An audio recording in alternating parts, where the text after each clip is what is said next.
was the day of the crooked eyes after the day of the dead. That was a good kick in the nuts. I don't have to do that again. Are we going to Cabo today? I think so, yeah. Holy shit, yeah.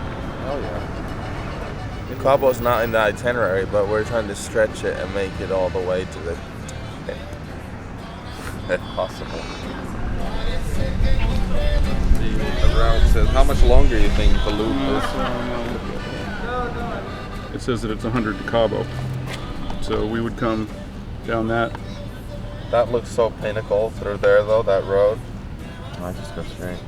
Or we can go to what Chris was saying was, let's just go to Pescadero, set up so everybody knows where we're at, what everything is, and then just ride down to Cabo. It's supposed to be like, and then we can drive up on the way up. We can go do whatever you want, and then everybody knows where the base camp is, and you can do things at your own pace. All right, straight down. Sit there and keep driving in circles if you want. Right, you can go up Sierra La Laguna if you like.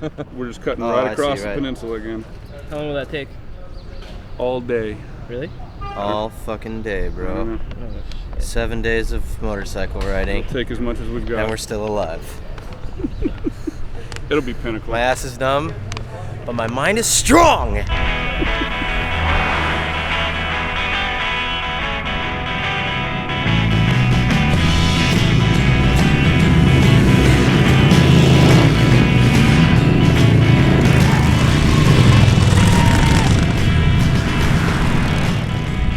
I was really excited to go to part of Baja that I hadn't seen. I'd seen Cabo from a boat, and I had been as far as La Paz before, but I had never been in that stretch in between.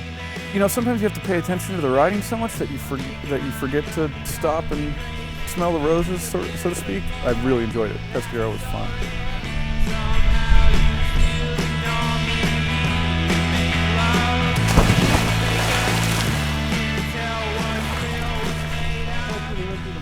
You could retire there fairly peacefully by yourself, I reckon. I think the place is named after fish. El Pescadero means the fish. Fisheria? Fisheria. What's Black Bart's mean in Spanish? Black Bart's? What was that place we were at last night? Black horses. What? What was it called? Lord Blacks. Lord Blacks. Take me to your biggest skate park. Take me to your biggest, whatever it is to skate. Right now. The pescado in my stomach wants to roll around. Let's see those skate parks.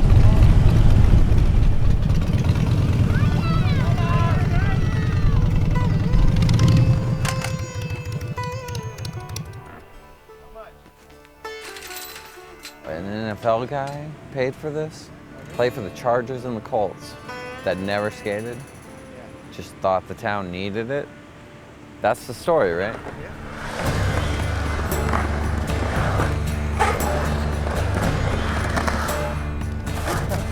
Oh, there's no way. Looked pretty fucking insane. Looked like whoever built it were pretty fucking amped and a few margaritas deep when they started digging that, and obviously digging more and then pouring concrete on it and then even building it on top of the concrete, cope and fucking semi-lobbing down on it. It looked awesome. It was just fucking full of water and couldn't skate it. What are you doing? Doing a test run! You got it. Oh, God. Fuck you. Want some help? Oh, God.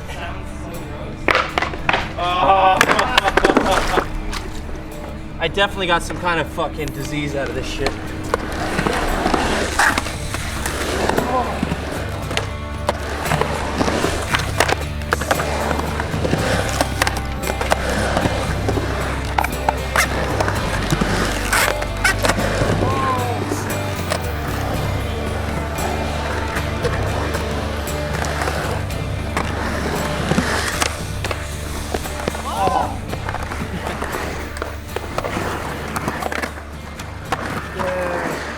I had fun skating that part, and like, we didn't do like rad tricks because of the situation, but I don't know, I had fun. That could have been the worst skate park it could have been made as.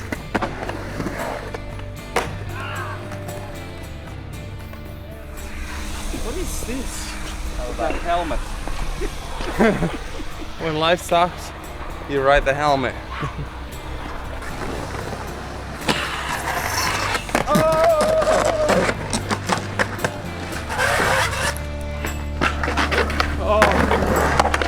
I gotta go take a poo now.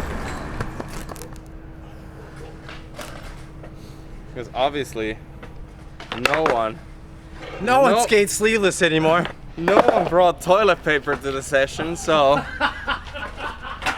you gotta come up with some. Oh! Danilo, please film that. So remote, man.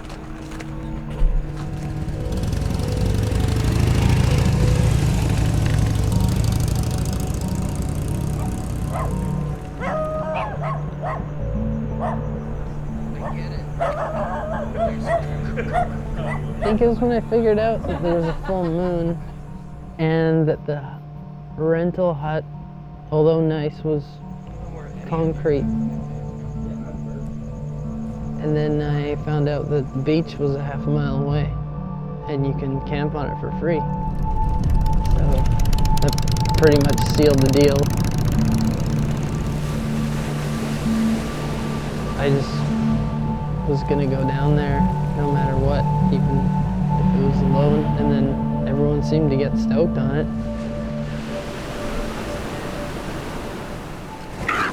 Is that you?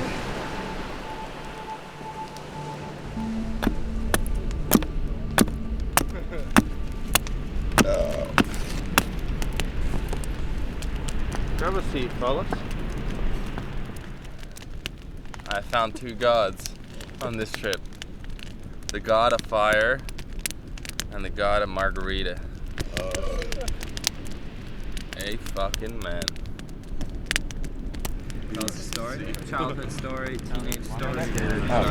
How old were you when you lost your virginity? Wait, how old are you, Harvey? 19? No, I was 17. 18. Yeah, that story's Arto, what about you? When I was at 17, I thought like everyone Viking was Lord? 15, I think. Wow.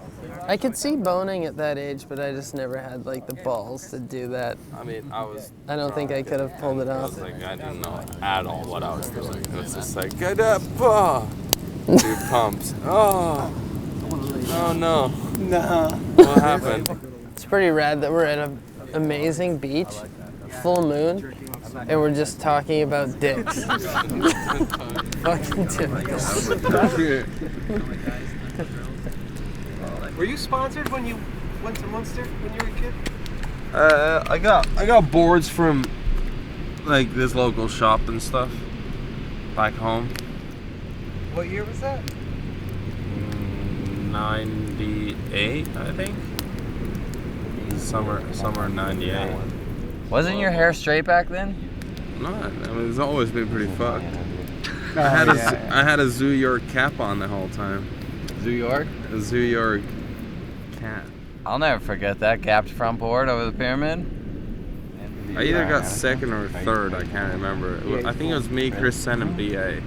But BA won it. Kind of weird a little bit. It was like us three. You must have been pretty stoked. That's a solid entrance. Do you get health insurance? Beat people up. I pay for it, but yeah. Canadian. Yeah, but I'm still. Oh, in the U.S. though, because I live here now, so. I just got mine a couple months ago. Guess I turned into a pussyhead. We can't talk about stuff like that. We're rebels. We were filming for the flip video right early on when I got on. My travel insurance ran out. I wasn't even living in the States at the time. I knocked myself out in San Diego, trying to warm up on this rail. Knocked myself out. So the one where you puked? Yeah, that's the cartoon out of Oh, that was fucking gnarly. That's first one, and then 2 months later, I go to Vancouver, Slam City Jam. Knock myself out in a contest. Mike Vallely starts to riot. Someone steps on my hand or kicks it or whatever, and fucking I wake up at the hospital and my finger is pointed that way. My little finger is like that. So there's... Get some beers! That's what they're doing. Get couple! Gets couple. Like you start using less and less words in your speech. Later on as Reggie takes over. Beers, couple. Oh, that one's like, no. Get. It got so hot. Warrior, need drink. I noticed that. I was waiting for that. I missed it. Eventually, at the end of this trip, it's just gonna be grunts. This is, I just want to see what it looks like. that means let's go. Or I gotta get gas.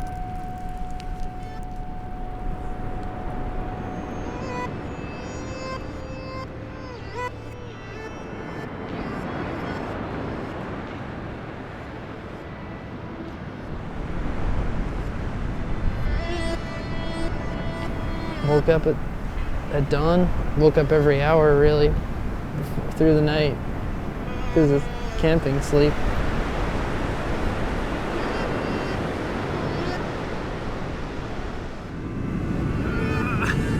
You look at Keegan, and Keegan is just like, I think the freest one on the trip. Like Keegan would be out here camping on the beach by himself. Keegan is like the most adventurous one of the group.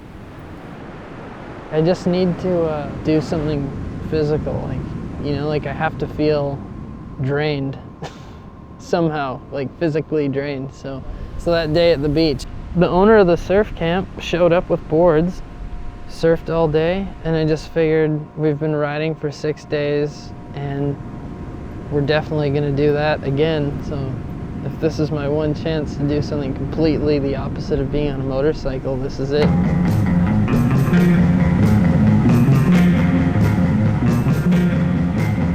He was out there surfing with people and they're like telling him their life stories. That would never happen to me. There's like a spot where like 20 surfers are and Keegan will be in that, mixing it up. I don't want to be in that mix. I don't want to have to fight a surfer because I don't know what I'm doing. Like I've been skating for 20 years. You think if I stood on a surfboard, I'd look okay, but I'm just stiff.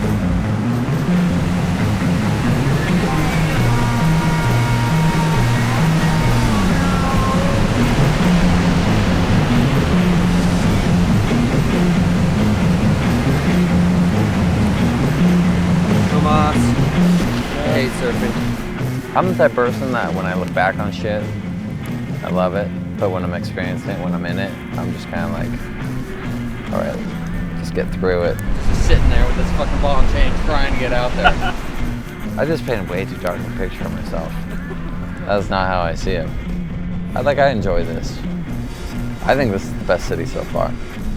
There's a beach, it's free to stay on, people surfing, and just like, it's like beautiful girls on the beach here. There's a bar right there. I definitely stay longer. Reggie. Aloha. Mahalo. Que pasa, tío, no? So what's up, bruh?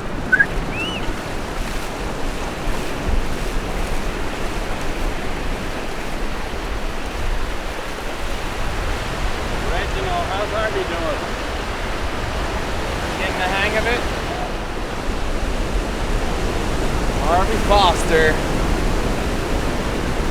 You can tell you're cool just by the way you wear your jeans on the wave.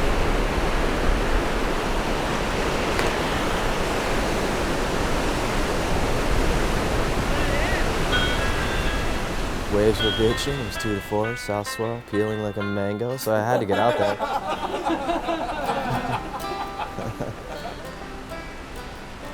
Yeah, we had a high five moment. We shrouded the gnar out there. You did. We. It was one of the funnest nights of the trip. Funnest nights followed by one of the funnest days, so that whole thing was like so worthwhile. I felt funny after because I was like, man, I was laughing and having such a good time. I probably got the worst laugh ever. Like those guys are probably so sick of me laughing right now because I was having a good time. In this trip, everyone brought something to the table. Everyone did. I don't think anybody lacked in any area. I think collectively, it's an awesome group of people, and if one person was missing, it wouldn't be the same.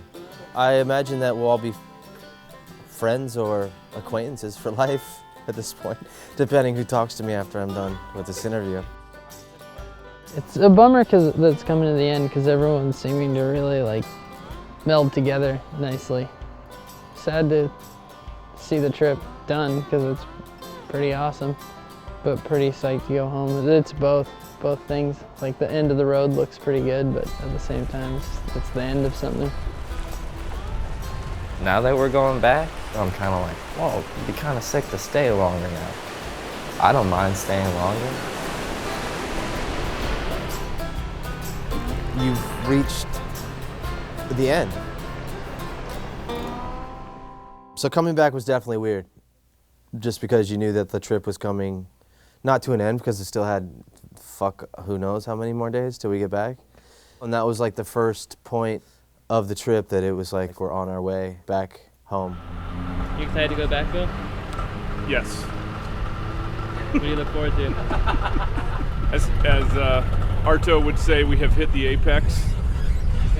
On our way home, we achieved the pinnacle. I don't know. As soon as you reach the apex and you're going back the same route, it's just kind of like, let's just fucking go. Now it's just like, all right. The relationship is in a slump. Yeah. Everyone's sick of each other. Everyone's heard everyone's stories. We need to figure out how to make it a little bit more romantic. We're going up north.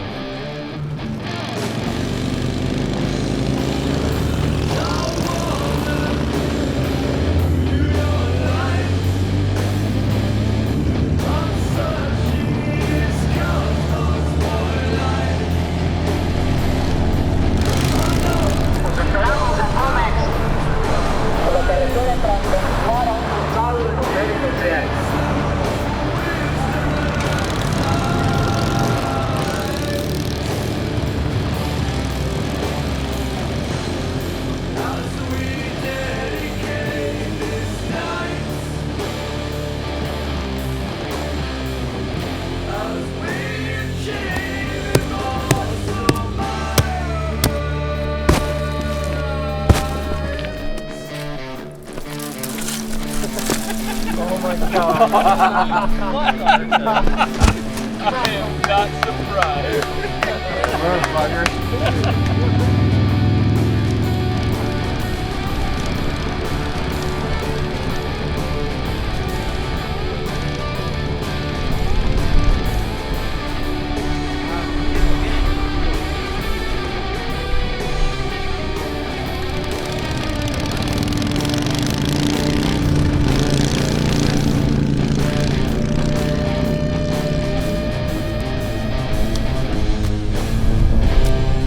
Get us dinner tonight.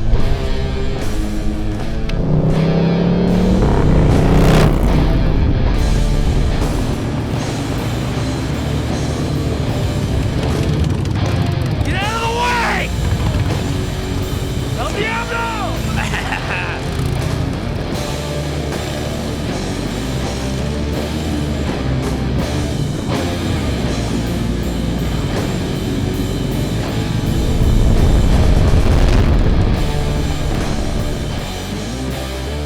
You know, new guys, I think, are generally pretty alert at first, and then they have a day or two of success and start going faster and getting a little crazier and having a little fun, and that Wild West part kicks in and guys are like, I can do what I want, I can take my helmet off, and then I think that's when you start getting in trouble.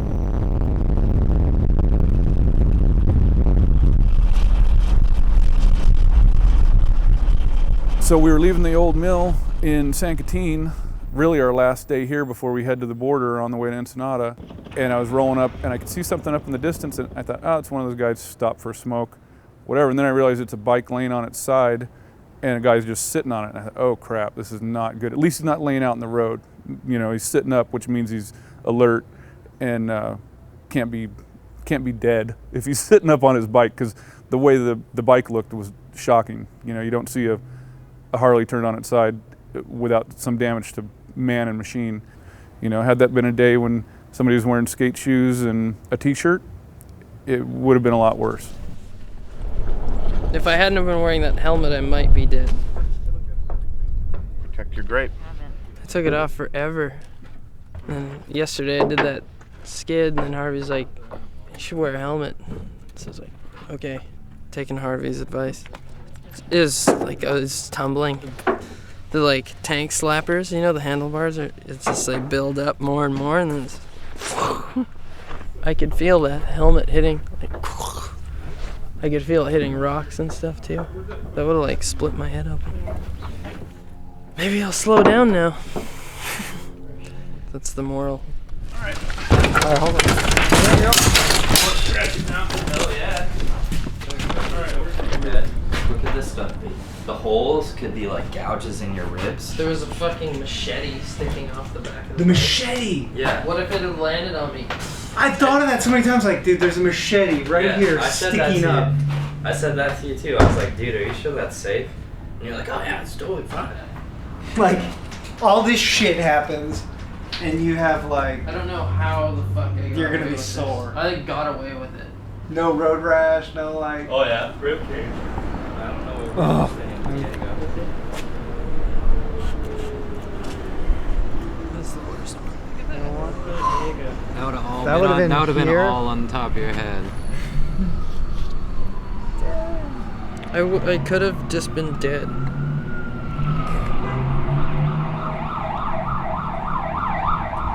That would have fucking blown.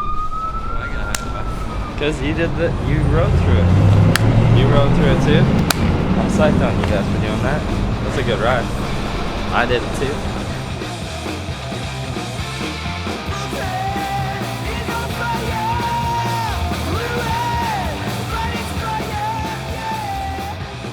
I'll go on a motorcycle trip to anywhere. Tierra del Fuego. Did I say it right? Tierra del Fuego.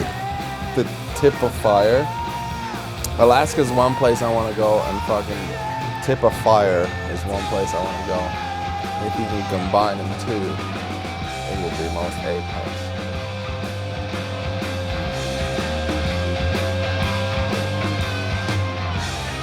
Or start from the bottom, fuck who knows, go all the way up and then take the bearing straight across to Russia, take the road of bones, Mongolia, side by side Siberian Express, or even ride on the tracks, go to Skando.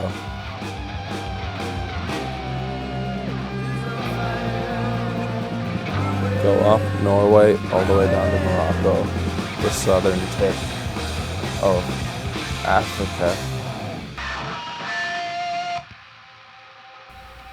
Retire in Australia.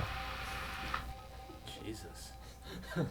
What you just said there was... You're a real go-getter. Fucking go get her done while you're at it.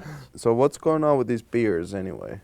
It's like it's as important as fuel at this point of the trip. This is very important.